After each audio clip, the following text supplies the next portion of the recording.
할렐루야. 3월 1일입니다. 오늘 우리에게 주시는 하나님의 말씀을 함께 읽도록 하겠습니다. 신명기 3월 1일 본문 마태복음 19장 1절에서 12절까지의 말씀입니다. 마태복음 19장 1절에서 12절까지의 말씀, 저희가 1절에서 9절까지 읽고 함께 말씀을 나누겠습니다. 예수께서 이 말씀을 마치시고 갈릴리를 떠나 요단강 건너 유대 지경에 이르시니 큰 무리가 따르거늘 예수께서 거기서 그들의 병을 고치시더라. 바리새인들이 예수께 나와 그를 시험하여 이르되 사람이 어떤 이유가 있으면 그 아내를 버리는 것이 옳으니이까? 예수께서 대답하여 이르시되 사람을 지으시니가 본래 그들을 남자와 여자로 지으시고 말씀하시기를 그러므로 사람이 그 부모를 떠나서 아내에게 합하여 그 둘이 한 몸이 될지니라 하신 것을 읽지 못하였느냐? 그런즉 이제 둘이 아니요 한 몸이니 그러므로 하나님이 짝지어 주신 것을 사람이 나누지 못할지니라 하시니, 여짜오되 그러면 어찌하여 모세는 이혼 증서를 주어서 버리라 명하였나이까? 예수께서 이르시되 모세가 너희 마음의 완악함 때문에 아내 버림을 허락하였거니와 본래는 그렇지 아니하리라. 내가 너희에게 말하노니 누구든지 음행한 이유 외에 아내를 버리고 다른 데 장가드는 자는 간음함이니라. 아멘.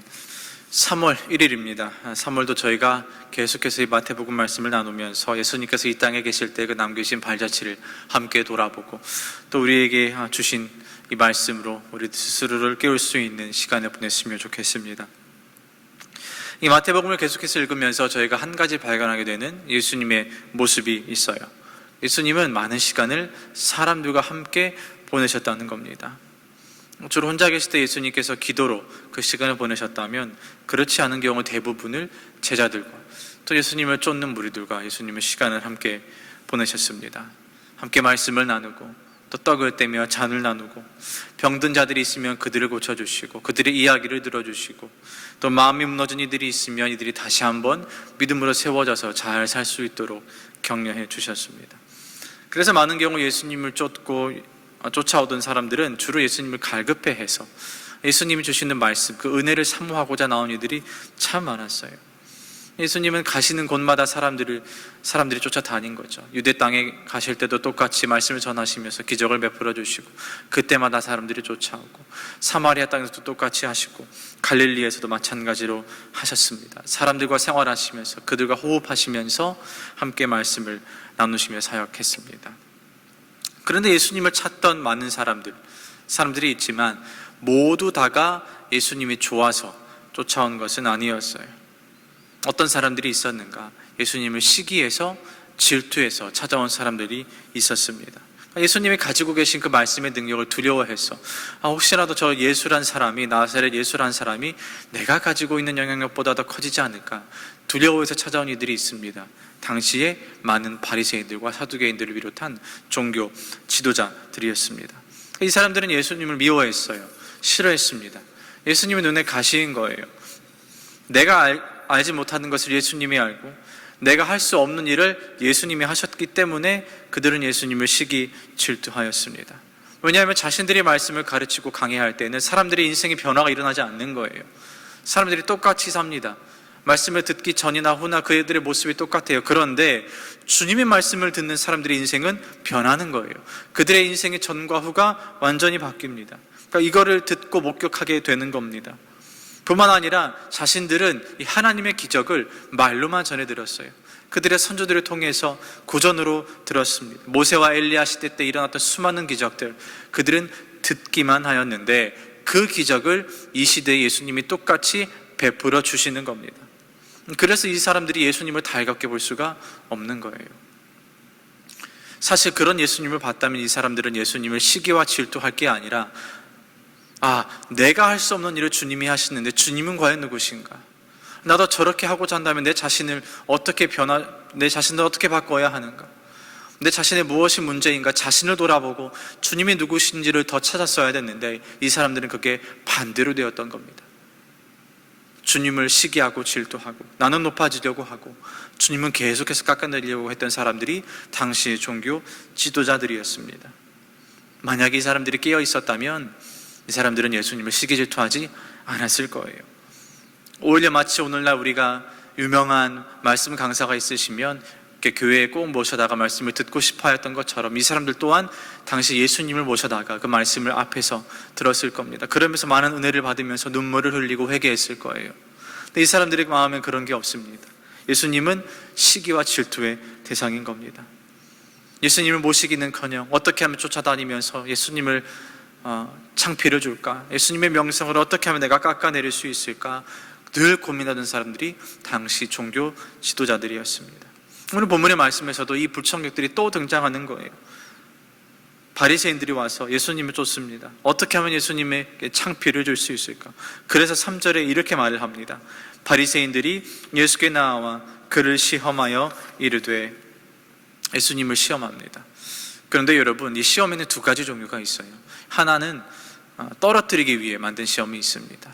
떨어뜨리기 위해. 근데 또 하나의 시험은 성장시키기 위한 시험이 있어요. 이전보다 더 성장시키기 위해, 공부가 부족하면 그 공부를 하게 해서 더 성숙한 모습으로, 성장한 모습으로 만들기 위한 시험이 있는 거예요. 하나님이 믿음의 사람들에게 간혹 시험을 주시는데 하나님의 시험이 이 후자의 경우입니다. 우리를 이전보다 더욱더 견고하게 세우시려고, 더욱더 단단하게 성장시키시려고 하는 게 하나님의 시험입니다. 저희가 믿음의 길을 걸어가다 보면 평탄하지 않습니다. 풍파가 찾아와요. 고난이 찾아옵니다. 근데 이게 시험의 목적이, 하나님의 시험의 목적은 이전보다 그 풍파를 통하여서 내가 더욱더 강해지도록 있는 겁니다. 이제껏 걸어왔던 걸음보다 앞으로 걷게 될 걸음이 더욱더 담대해질 수 있도록 하나님이 우리를 시험하시는 겁니다. 그런데 오늘 이 바리새인들이 예수님을 시험하는 것은 그 목적이 다릅니다. 어떻게 하면 예수님을 성장시킬 수 있을까가 아니라, 어떻게 하면 나 자신을 성장시킬 수 있을까가 아니라, 어떻게 하면 예수님을 떨어뜨릴 수 있을까예요. 떨어뜨리는 시험을 주님께 드리는 겁니다. 어떻게 하면 예수님을 망신 줄 수 있을까? 이게 그들의 시험 목적이었어요. 그래서 예수님을 일부러 곤경한 상황에 빠뜨리는 겁니다. 바리새인들이 이렇게 질문합니다. 어떤 이유가 있어서 남자가 여자와 결혼을 하였다가 이 남자가 자신과 결혼한 아내를 버리는 것이 옳습니까? 이렇게 묻는 거예요. 자, 그런데 이 질문은 사실 함정입니다.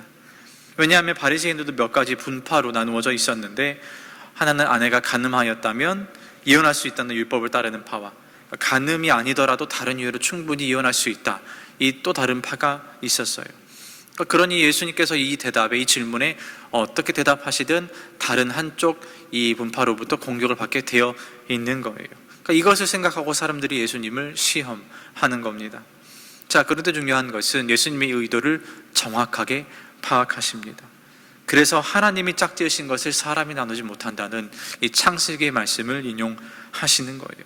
자, 이 말을 듣자 바리새인들이 어떻게 합니까? 딱 걸렸다 이거예요. 자, 바로 반격합니다. 그렇다면 어째서 모세는 이혼 증서를 주어서 내보낼 수 있다라고 말했습니까?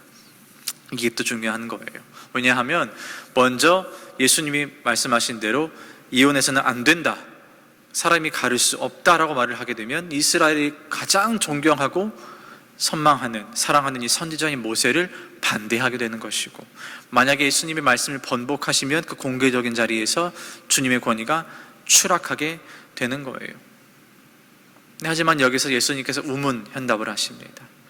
바리새인들이 예수님을 시험에 들게 하기 위해 어리석은 질문, 뻔한 수법을 던졌는데 주님께서는 오히려 그들의 생각에 변화를 주시고 일으키시고 그들의 비뚤어진 마음을 바로 세우는 대답을 하십니다. 주님이 8절에 이렇게 말씀하셔요. 너희의 마음의 완악함 때문에 모세가 이혼을 허락하였는데 본래는 그런 의도가 아니었다. 본래의 목적은 이게 아니었다라는 겁니다. 다시 말하자면 이 율법이 나오게 된 배경을 너희가 잊고서 그것을 문자 그대로 해석하며 너희가 듣고 싶어 하는 대로, 생각하고 싶어 하는 대로, 유리한 대로 이 율법을 이용하고 사용하고 있다는 거예요. 그래서 주님이 그들을 혼내십니다. 그러면서 주님이 사용하신 아주 중요한 단어가 나옵니다. 본래는, 이 본래는 이라는 단어입니다. 너희는 본래 이 법이 어떻게 생겼는가 이것을 잊었다.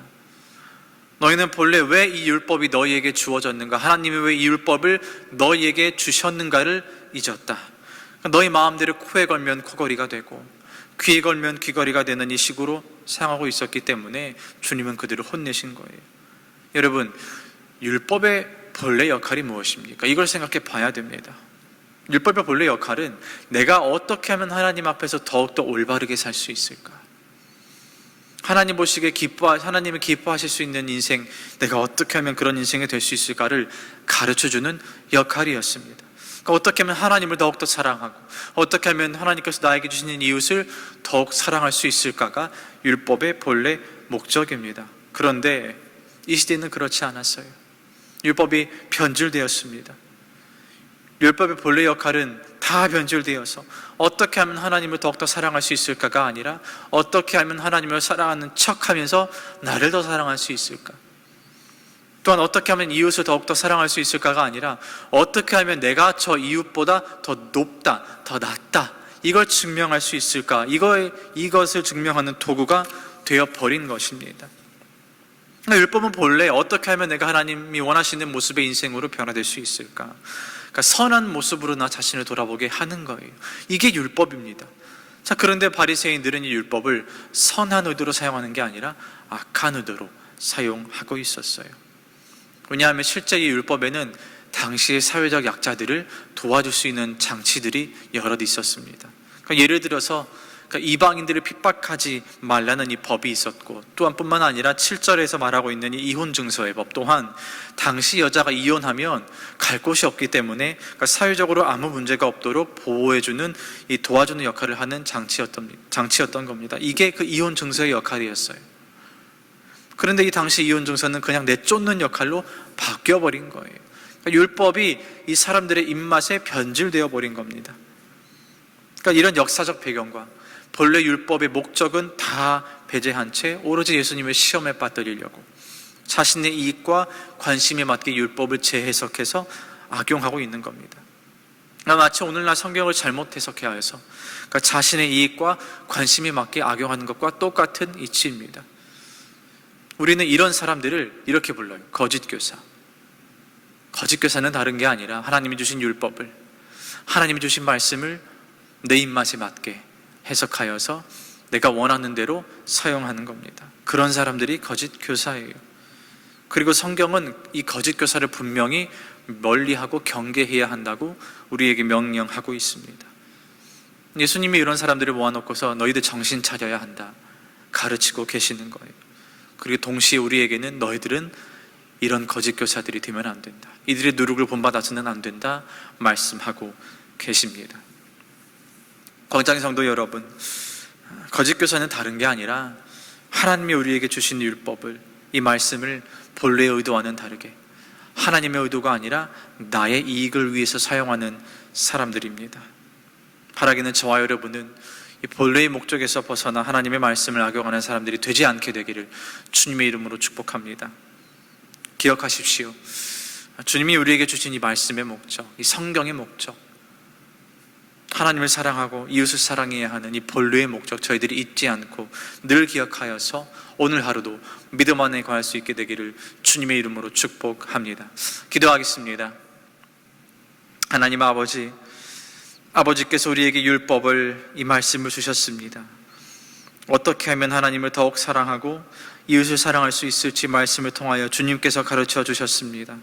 하나님 아버지, 많은 바리새인들과 서기관들은 하나님의 율법과 말씀을 주신 본래의 의도를 잊고서 어떻게 하면 자신을 더 사랑하고 이웃보다 높아질까 고민하였지만, 저희는 본래의 목적을 잊지 않고 말씀을 우리 자신에게 비추어 하나님을 더욱 사랑하고 이웃을 사랑할 수 있는 믿음의 사람들이 되게 하여 주옵소서.